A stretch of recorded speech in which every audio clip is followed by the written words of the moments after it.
You're watching Morning at NTV. Because it's Morning at NTV, we're live from Kampala, so we're in the conference center. I'm Andrew Chamagri. It's a beautiful day. It's a little bit chilly here in Kampala, but from what I saw with my colleague Young in the Garamoja sub-region, it seems to be hot there. Wherever you are, whatever weather you're having, I want to say good morning. Now, yesterday, the NGO Bureau came out and said, New Election Watch Uganda, an NGO platform to monitor elections, is illegal. And in Tanzania, Magufuli's Chama cha Mapinduzi has won the presidential and the parliamentary elections, sweeping out the opposition, Chadema. Let's talk to Charity Himbisi, with the Executive Director of the Citizen Coalition for Electoral Democracy in Uganda. Good morning, Charity. Good morning, Andrew. Well, it is a long time seeing you here. I know. For starters, let's start with the NGO Bureau. It said that the new you, I prefer to call it the new you, that it's an illegal NGO. So where I think I saw your NGO there. Are you part of it? No. You're did not part not of it. see CCEDU as part of New You. Okay, CCEDU and the, I think Salah Birete is constitutional... Center for Constitutional Governance. Yes. What do you make of these? The NGO forum coming out and say an NGO forum that is united to make sure that they become the observers of the election where we're going, where they feel the ground is not leveled, it's illegal. We shouldn't even cover them. We're told not to cover them as well. What's your take on this? Now, it's interesting times that we live in, Andrew, but we must appreciate that, yes, in the previous elections, 2001, there was a coalition of civil society organizations. And in 2011, there was a coalition of civil society organizations as well. And they were named DEM Group, NEM Group. And then in 2016, we got the Citizens Election Observers Network, Uganda, CCEDU. Again, it was also a network of civil society organizations that came together to observe the elections. Now, 2021, sets in with a new precedent that at 2016 there is what they called the NGO Act. Now the NGO Act came with very many subtle implications for civil society. I love the word subtle. Yes, yes. Because I think what civil society did not envisage at the time was the whole question around the need for government to get civil society entities registered. Oh, yeah. We worked under loose coalitions before 2016, but as that act was crafted, there's a lot of subtle spaces. You know, in law they call it lacuna. There was a space for which government could use to grab you in case you had not registered. Actually, the Citizens Coalition for Electoral Democracy in Uganda said was not registered. And did this scare you in one way or the other? Or you said I better run as fast as I can? It was a loose coalition. And it was a vehicle which civil society would collect themselves around and do a lot of activity. But on reading that NGO Act with the membership and the broad board and in consultation with a number of lawyers, we were advised that it's better to register. Now, also, of course, there's what we call politics at donor level. Yes. That the donors sat with the government and agreed that they will only support registered entities. Now, when Electoral Commission put out a call for observers and accrediting observers, it was clear they were only going to accredit observers that were coming from legally registered entities. So that if you're was an one NGO, you better be registered. Yes. Okay. If you were going to observe as a team, that entity needed to be registered. And it was clear, the Electoral Commission put out those guidelines in last year, in October 2019. Now, already the times started to show you the direction government was taking. So when it gets to New You was supposed to be an alternative vehicle. And because now, if you look at the election observation process as it is happening, we don't have observers coming from abroad. COVID. We don't have EU observers. We don't have African Union observers. We don't have ASA observers. In 2016, we almost had 10 observation groups. Now that the observation groups from abroad were not coming, the citizens thought, okay, even if we had 2 vehicles, we have the CCEDU vehicle, because the CCEDU vehicle is big. It is 927 civil society organizations and 27,000 individuals who believe in electro-democracy. So we can have the vehicle of CCEDU if it wants to stay as CCEDU, and then we also have this other vehicle where the other civil society organizations thought they could coalesce and also provide alternative views to the electoral process, because the way CCEDU would assess might not be the same way they would assess the process. Or maybe the way we both assessed might end up having places of collaboration and views coming from the other side that also meet this side. So it was meant to have alternative opinion about a process. You can have more than 2 or 3 legal firms, and all of them, what they're doing is assess on how they would respond to a case. And so this was going to be the case for 2021. But of course, every time government chooses to take a position on an issue, there is more to it than what meets the eye. So if they wrote to you as media houses that don't deal with New You, the question is, what was it that they know? It's not registered. If I may quote the spokesperson of the Bureau, he said that it's not registered, and only those that are registered are going to be, I think as per the Electoral Commission guidelines, the ones who are not registered, the ones that are going to take serious.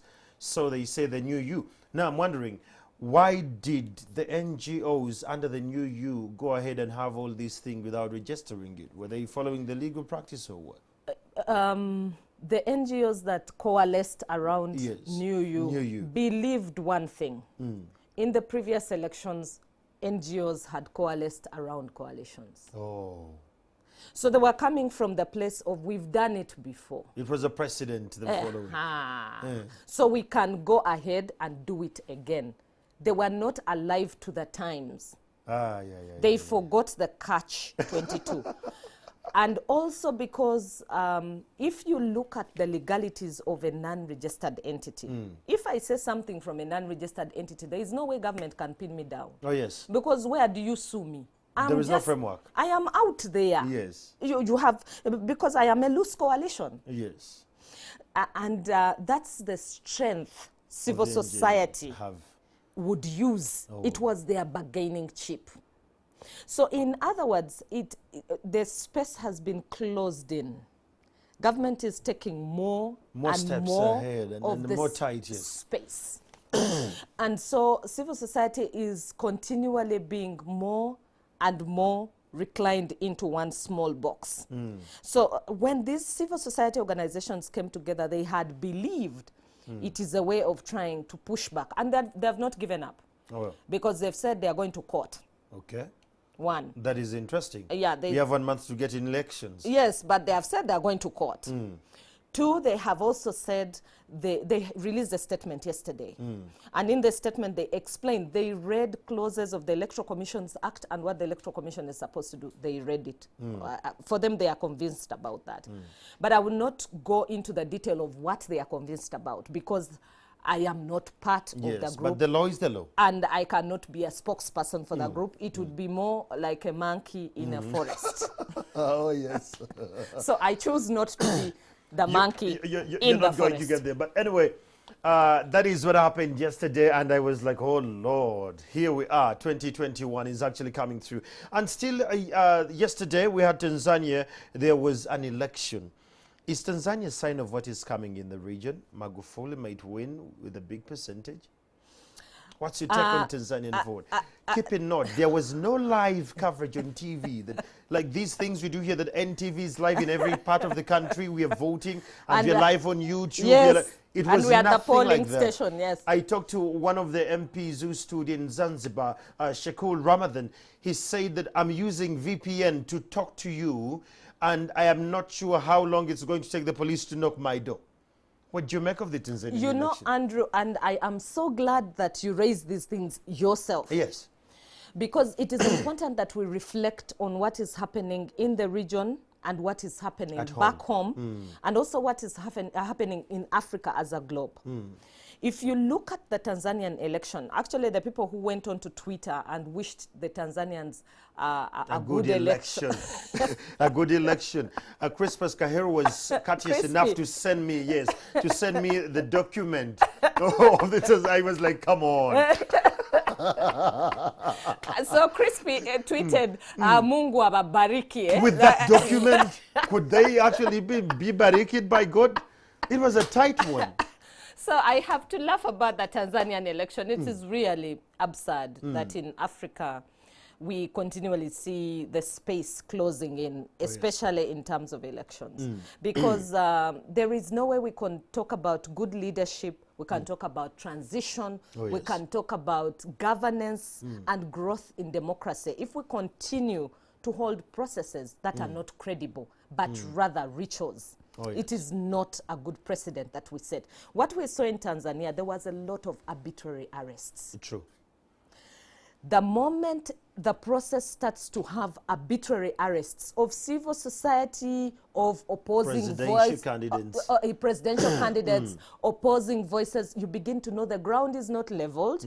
You begin to question the issue of credibility, Andrew. Credibility no longer can exist in such a process. Oh, yes. Because you're just arresting people rampantly, simply because they have a different opinion. But you also remember that they have a right, according to their constitution, to have that different opinion. So where do they find the room to interact? We saw that happening. Then Zanzibar, for them they said, for us, come sun, come rain, we are going to show you dust. I know.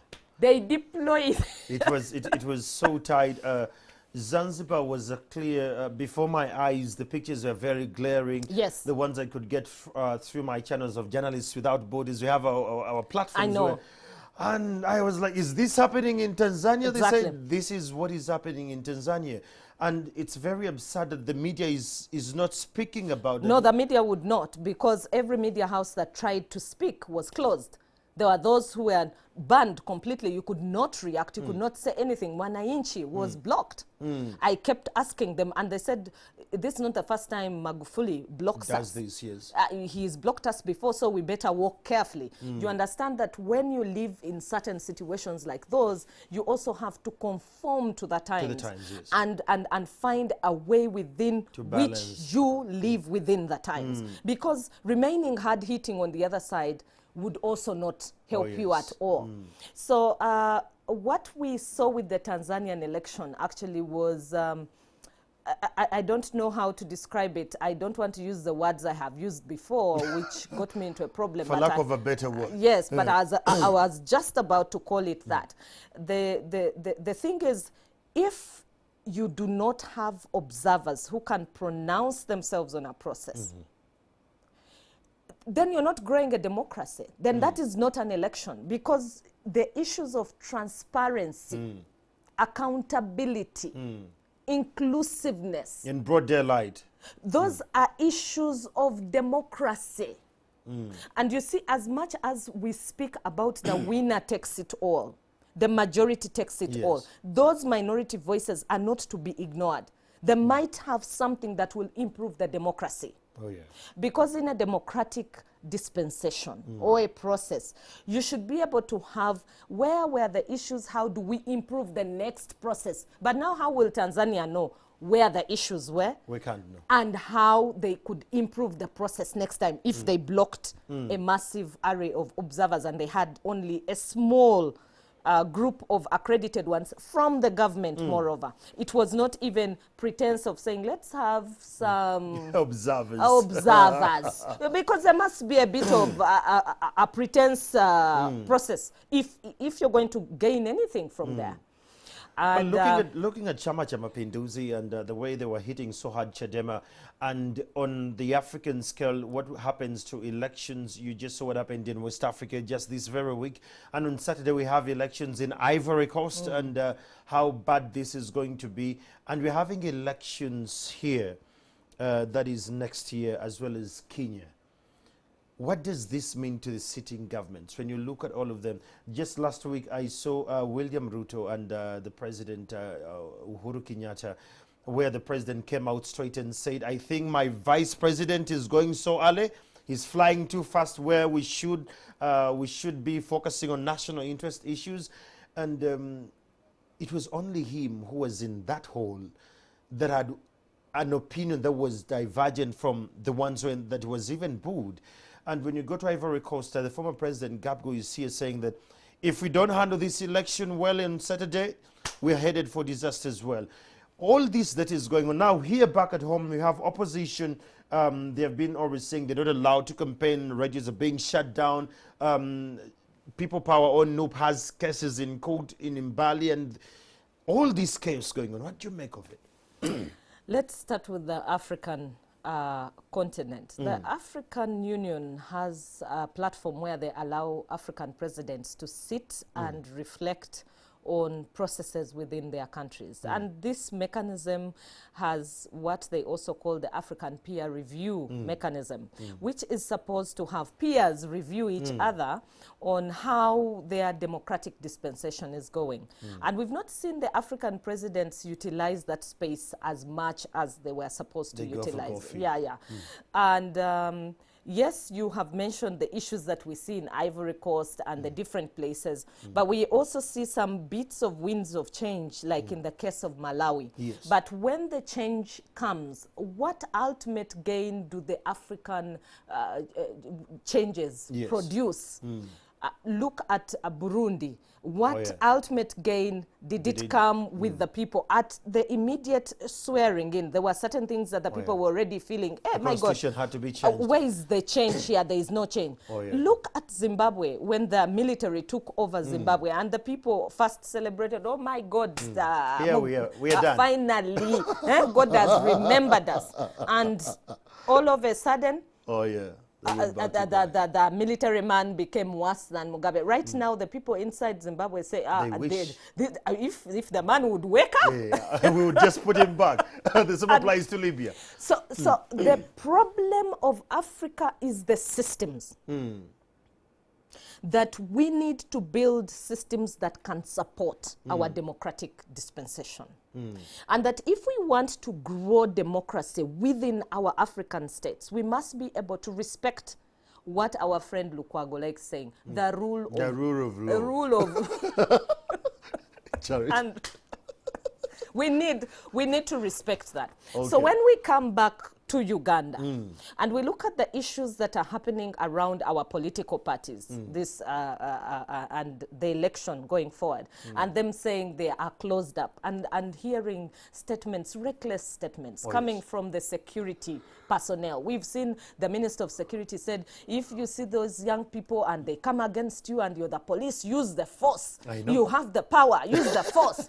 Now, you know, that is very unfortunate because the police indeed has the power. But does the Constitution tell them to use measured force? Does it tell them that you must use measured force? So supposing the security minister uses what the law says and says use measured force or restraint when dealing with these people, isn't it better than telling them use whatever force? And then there's another military man called Sunday who comes out and also says, no, we are not even going to hand over power far. You might want to know it internally, but are you supposed to announce it? Are you and is that before the media? But is also that right? Because the law is clear. The police is the Uganda police force, and the other one is the Uganda People's Defense Force. You hear? And it has the catchphrase Uganda. So it means that even me, who has no say on the Maje, as we have. You have this say, actually. I might become excited, and I also say I have the Maje, because I am proud of them as Uganda People's Defense Forces. So I think what needs to happen from the security personnel, there shouldn't be reckless statements that are coming out to inflame people and to cause violence, because the people that are in opposition, the young people, are representing a key demographic on the Ugandan scene. True. 78% of the people in Uganda are young people. And the young people were looking for a platform where they could express what they exactly feel, how they could express the Uganda they feel they want. The Uganda they have dreamt of from the time they were young. They have ideals, and you can't stop them because they are young. They were not there. Those things in Buduka, they just had them. So they want to experience something that in their generation, that they think should fit them. They have gone to Dubai, they have gone to America, they have gone to London. They have wishes in their heads. You know, there are people who are young and you wish, when I grow up and I get a job, I'm going to drive a Prado. Oh, yes. But once the reality sets in and you're earning 300,000 per month and you can't drive it, that's when you wake up, you're like, oh, there are these realities. So these people should be given some room to express themselves, to engage, because the Constitution does provide for them to engage. So you cannot come to just begin to make reckless statements, because they will inflame the public. Oh, yes. The guideline from the Electoral Commission is clear that we should not have hate speech, inflammatory language, sectarian talk. The guideline is clear. So if that guideline is there from the Electoral Commission, it should be able to govern even the security forces. It cannot only govern the candidates and the politicians. So, and the citizens. If you also look at the guidelines, one of the guidelines that has been put out there is the 70 people. That, Andrew, you are allowed to consult 70 people. Only. But there is a catch on. Me, I'm happy about the 70. Why am I happy? Because when we met the Electoral Commission the first time, as stakeholders, different stakeholders went there, political parties, all this. Yes, we have COVID, numbers are hiking, so what do? Electoral Commission had said everything will only happen on digital platforms or media. But when they give room for some of these consultations, because of the requests we kept making at the commission. So if they've relented and given some space, it is good. Remember, at first when they issued the guideline, they had not put a number. Oh, yes. It was, you can consult, but we'll let you know when. They had not put a number. Political parties came out and said, nah, this is in conflict with what is in the Public Health Act. How can you not put a number? You're not serious. So Electoral Commission came and said 70. So do it, you're damned. Don't do it, you're damned still. So we also, as a people who are engaging with the process, should appreciate where the room is and what we do. The only problem with that guideline is one thing, where they say the candidate must bring the police. Oh, yes. Oh, yes. And the returning officer to verify whether the place can sit 70 people. At whose cost? At your cost. No, Andrew, As a candidate. I am a candidate. I'm in a constituency and I have 50 or 60 villages where I'm going to campaign, and I have 70 platforms. Yes. Not necessarily the people, 70 platforms. Yes. And for each of these ones, I have to bring the police and returning officer at my cost. And I have to go door to door. How practical can that be? And what if it turns out that that entire space or constituency has like 7 candidates? So who takes him first? Exactly. That becomes another challenge. Yeah. Well, that's where we're headed for 2021. Voters, there is something you hinted about, that people should have their voice said, and you are alluding that to the security forces and the government, the powers that be. But what's the call to action to the citizens? Because citizens could say, it's my right, it's my right. NGOs are saying it's my right. What's our duty as citizens in this entire talk? Yeah. There is responsibilities and there are duties.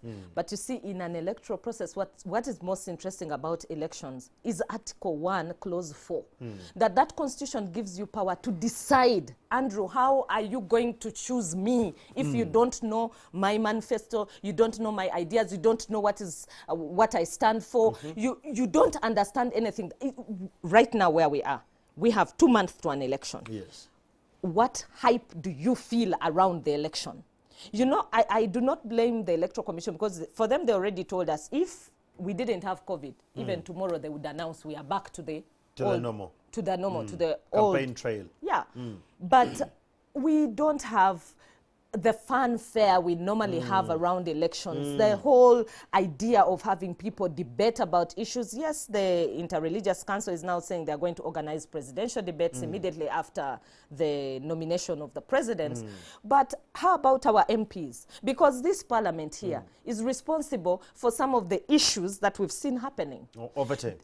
One, the taxes. How come every time they are increasing taxes for a poor person who earns averagely 300,000 shillings, and for them they earn 24 million, and they still want to add more taxes? They've said in the next year even the taxes are going to increase. How and they ironic. cannot consider the ordinary person. These are the issues that now the media should be raising with the citizen to engage with. They have increased districts, they have increased administrative units, and said money will go through these units to get to the ordinary person.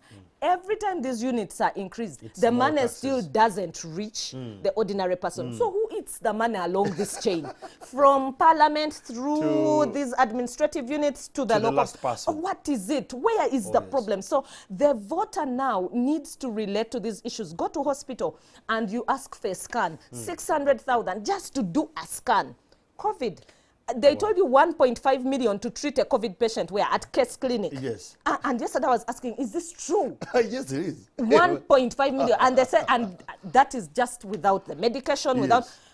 And I said the ordinary Ugandan earns 300,000. Will they afford that? That is a death sentence. Now, these are the issues that the citizen needs to relate with right now as they go to make this decision. Is this what you want? So we shouldn't focus just on the presidential race. We should focus from the village level leaders we're electing. Everywhere, all levels of leadership are critical to you. The president is critical. The members of parliament are critical. Your LC5 is critical. Your LC3 is critical. Your local council 1 is critical, because if they're going to supply masks and they're going to give them to the LC1 and the LC1 decides to go and sell them and make money out of it, is that a problem of the president? No. Is that the problem of the members of parliament? Would they have delivered on their mandate? It is me voting an ideologically disgruntled fellow to represent us. That is very absurd. Charity, now we are going to nominations this week. The elections are on. Has CCEDU built capacity to monitor elections nationwide? That's one thing we want to know. Andrew, I think that question is very unfair, but let me respond to it without mincing my words. CCEDU, I said already, has 927 civil society organizations that subscribe to it and 27,000 individuals. All these people participate in electoral processes whenever we have elections. Oh, yes. And in the past, we have always used them across the country. So when we deploy, we can deploy the whole country. What normally restrains us is financing. But even when we've had what they call financial constraint, CCEDU has not failed to do its work. CCEDU has gone out there and picked data. And right now we have partnered with an American company that is picking for us data through radio. 80% radio stations across the country have CCEDU members going to sit at radio platforms, and they speak about elections and electoral processes, and that is tallied and put in a database, and we're producing what we call infographics and analytical data that we put out. That's nice. So we are doing that on a weekly basis. Our partners are called Track FM, and that company does what they call collecting of data as these talk shows happen. People call in. The most of the period is 40 minutes for calling, 5 minutes for engagement on what the issues they are going to call in for. That's interesting. Yeah, so it's a non-contact election. CCEDU is also being very clever on the non-contact approach. And secondly, we are moving into what we call voter mobilization. We will soon do a campaign to mobilize the voters. How that campaign turns out is yet to be known given the resources.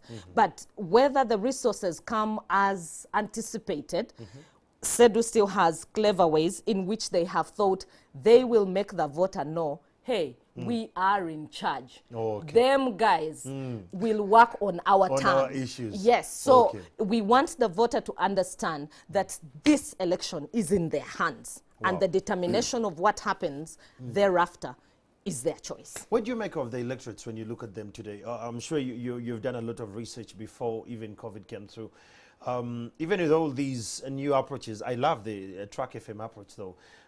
What do you make of the electorates? Do we have a change in the dynamics of the populace with regards to civility with elections, or are we still in the same odds of 2016? I think that's a sad one. The voters feel they more shouldn't take your energy down. Your energy. they are so disconnected with the process. They feel it's another thing that has come and should come and pass and go. They feel they don't have a lot of information to do with this. They have been told it's going to be on phones. They don't have the phones. Because the levels of poverty are still real in Uganda. We will not deny that. Secondly, there are people who can't afford a TV station in their houses. There are even those who afford radios, but they do not listen to them because they have to be in the garden half the day. And there are those who listen to it, but they're thinking about food on a daily basis. I think where we have reached as a country, food should not have been an issue as of now. Oh, yes. But look at Bulisa. We grapple with issues of food. Look at every time Bududa floods and there are those mudslides and landslides. What happens to the people there? And it happens on an annual basis. What have we done as a people? What has government done? What have the MPs done to change the livelihood of the people? So I think there are real problems that still exist with the Ugandans that have made them disillusioned to an extent that they feel those who be, let them have, and us who are here, let us live our lives. But that is not how a country is supposed to be. Ultimately, the ordinary Ugandan should be able to see that their life has also changed a bit for the better. If you work so hard for 30 years and you have nothing to show for it, do you know the frustration that comes out of there? Because you've worked. But you have failed to have any even the basics, anything to show for it.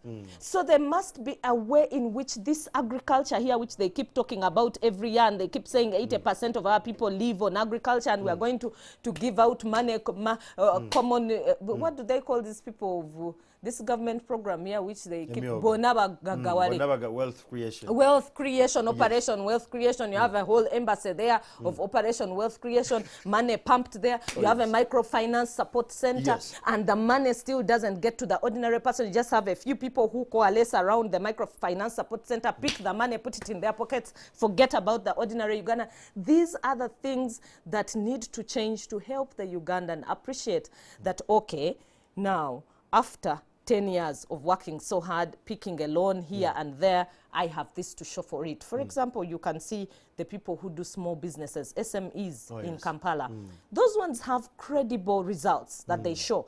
And that is why there is a comfort zone for them. For them, they are cushioned. They are cushioned. And they say things like, let us stay the way we are.